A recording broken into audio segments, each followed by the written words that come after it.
हाँ तो यार मेरी हाइट 5 फीट 8 इंच है भाई। 5 फीट 8 इंच मैंने पहले भी एक वीडियो में बता दिया है। आपने शायद वो वीडियो देखी नहीं है तो आपको पता नहीं है। प्लीज़ आप वो वीडियो देख लो यार, जो एक ब्लॉग आया ना भी रिसेंटली, कल वाला, कल या परसों वाला, तो वो जाके देख लो।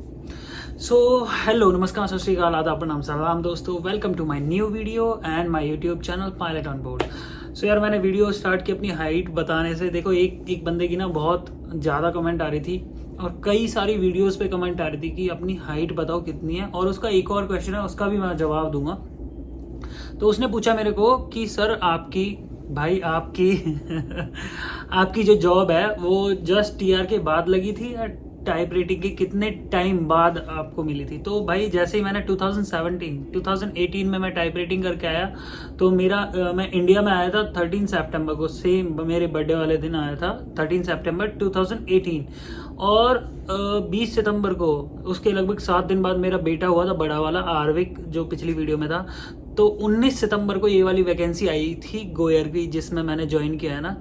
तो उसके लगभग 22 दिन में हमने ज्वाइन कर लिया। तो मैंने ज्वाइन किया था 22 अक्टूबर 22 अक्टूबर 2018 को। तो लगा लो आप हिसाब कि मैं 13 सितंबर को आया, 22 को मैंने ज्वाइन कर लिया।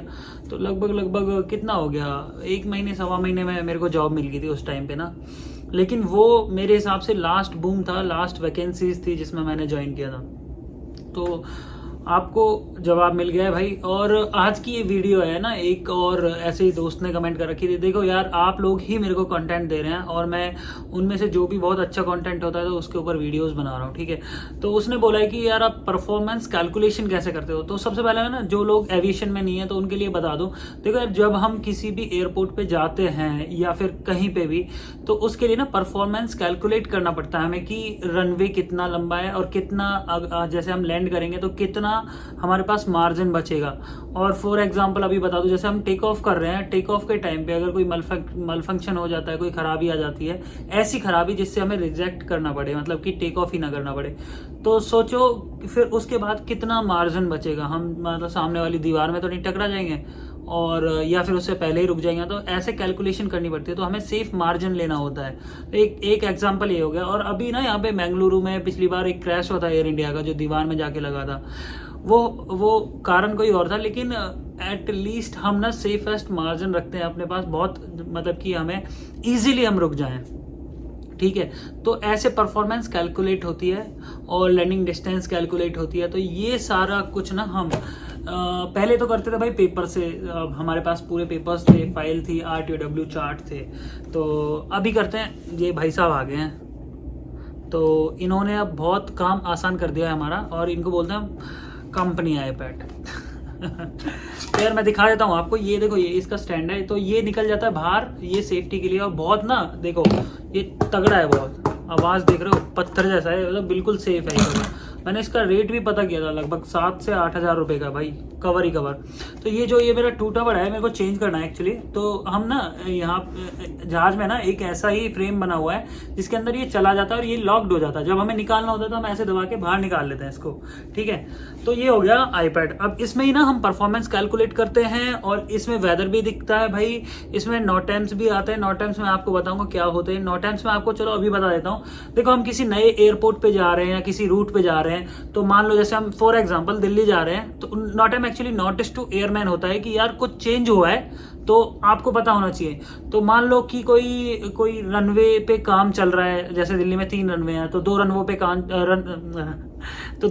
काम चल रहा है और एक ही ऑपरेशनल है, तो आपको पता तो होना चाहिए कि यार 2 रनवे है नहीं, ठीक है। एक तो ये हो गया। और क्या लगाओ कि चलो ठीक है, रनवे है लेकिन आधा रनवे नहीं है, उसमें से थोड़ा है नहीं रनवे, या फिर कोई इंस्ट्रूमेंट खराब है, तो सारी इंफॉर्मेशन नॉटैम्स में होती है वो। और कोई रूट बंद है तो सब नॉटैम्स में होता है, तो उसको बोलते हैं नॉटैम, NOTAM, ठीक है भाई। तो सब कुछ यहाँ पे पता चलता है इस वाले आईपैड में। और अब पता कैसे, अब लोगों का ना बहुत कॉमन सा सवाल है कि आपको रास्तों का कैसे पता चलता है। तो भाई देखो, रास्तों का ना सिस्टम सब कुछ बताता है, लेकिन जो हमें फ्लाइट प्लान मिलता है ना कंपनी से, तो उसमें रूट लिखे होते हैं, पॉइंट्स लिखे होते हैं, तो उनके हिसाब से हम कंप्यूटर में फीड करते हैं, तो हमें पूरा रास्ता मिल जाता है। सेम मैं क्या, हर पायलट जो भी EFB, इसको ना EFB बोलते हैं, EFB, तो इसमें भी रूट बन जाता है वो। जैसे फॉर एग्जांपल मैं भी एक फ्लाइट करके आया, तो इसमें ना सारे चार्ट्स होते हैं, सब चार्ट, ये मैं नॉर्मल वीडियो चला रहा हूँ, आपको दिख नहीं रहा है तो अभी दिख रहा होगा आपको। ये चार्ट्स है, जैसे ये एयरपोर्ट का टैक्सी चार्ट है ना, ये ऐसे चार्ट्स होते हैं इसमें। और अप्रोच के होते हैं कि ILS का है, व्यू इंस्ट्रूमेंट लैंडिंग सिस्टम होता है एक, ठीक है ना। उसमें क्या है कि एक दो रेज होती हैं, इलेक्ट्रोमैग्नेटिक वेव्स होती हैं, तो उनसे ना हम सीधा आते हैं। अब बहुत लंबा हो जाएगा वीडियो, उसके बारे में नहीं समझा सकता, तो बस आप ये समझो। तो इसमें ना इस तरीके से देखो, ये मैंने रूट डाल दिया पूरा, और अभी मैं इस पे करूँगा ना तो ऐसे रूट बन जाता है भाई, ऐसे सेम जहाज में भी बन जाता है। अब ये रूट दिख रहा होगा आपको ना, ये दिख रहा है ना, तो ऐसे फॉलो करते हुए चले जाते हैं भाई। ये है EFB, और सारी परफॉर्मेंस जैसे मैंने बताया कैलकुलेशन इसी से होता है। और मेरे पास यार एक और अपना iPad है, पर्सनल iPad, इसमें किताबें भी हैं, मतलब सॉफ्ट कॉपीज़ हैं, हमारे मैनुअल्स, कंपनी मैनुअल्स और एयरबस के खुद के मैनुअल्स। जैसे गाड़ी के साथ, कार के साथ मिलता नहीं है वो किताब जिसको हम कभी नहीं पढ़ते, तो सेम जहाज की भी यहाँ पे होती है, लेकिन वो भाई पढ़नी पड़ती है। उनके अलावा अगर उनको नहीं पढ़ोगे ना तो फिर कुछ भी नहीं है आपके हाथ में, तो वो पढ़नी पड़ती हैं और बहुत मोटी मोटी है भाई। तो मैं अपना ना एक और पर्सनल iPad रखता हूँ, क्योंकि उसमें हाईलाइट नहीं कर सकता, क्योंकि अपडेट आता रहता है ना, तो फिर चला जाता है वो। तो मैं इसलिए ये छोटे बाबू को रखता हूँ अपने को, और इसमें से पढ़ाई करता हूँ। इसमें आरविक का फोटो लगा हुआ है, क्रिकेट खेलता है ये बहुत तगड़ा। तो यार आपका डाउट था, क्लियर हो गया। और एक बंदे ने और पूछा मेरे को कि मेडिकल के ऊपर, मेडिकल में कौन कौन से टेस्ट होते हैं क्लास 1 और क्लास 2 में। देखो भाई, मैं अभी अरेंज कर रहा हूँ, क्योंकि मैं इस चीज़ से ना भी कनेक्टेड नहीं हूँ। मेरा मेडिकल हर साल में होता है, मैं ध्यान नहीं देता, लेकिन आप लोगों के लिए मैं वो पूरा डाटा कलेक्ट कर रहा हूँ। तो थोड़ा सा आप वेट कर लो, उसके ऊपर भी मैं वीडियो बना दूंगा। और जो लोगों के डाउट्स हैं ना, जो लोगों के डाउट्स हैं जो कमेंट्स में आ रहे हैं, तो उस टॉपिक को मैं निकाल के अलग रख लेता हूँ। और फिर देखो, अभी मैं कुछ भी नहीं बोल सकता आपको कि कुछ उल्टा सीधा बोल दूँ, कोई गलत इन्फॉर्मेशन दे दूँ, तो वो मेरे लिए भी सही नहीं है, आपके लिए भी सही नहीं है। तो मैं ट्राई करता हूँ कि आपको एग्जैक्ट बढ़िया एंड सेफ और बिल्कुल सीधी इन्फॉर्मेशन मिले। तो उसके लिए मेरे को थोड़ा सा डाटा कलेक्ट करना होता है, कुछ DGCA की साइट से, कुछ अपने दोस्तों से पूछ के, जैसे भी मतलब करता हूँ, ऐसे करके आपको बताता हूँ। तो यार अभी तक था ये, तो उम्मीद करता हूँ आपका डाउट क्लियर हो गया होगा भाई। और तो ठीक है, ये वीडियो मैं कर रहा हूँ यहीं पे ख़त्म। मिलते हैं मेरे अगले वीडियो में, तब तक के लिए tata, bye bye, and thanks for watching this video, and thanks for your love यार, जो प्यार आप दिखा रहे हो ना वीडियोस में, थैंक यू यार।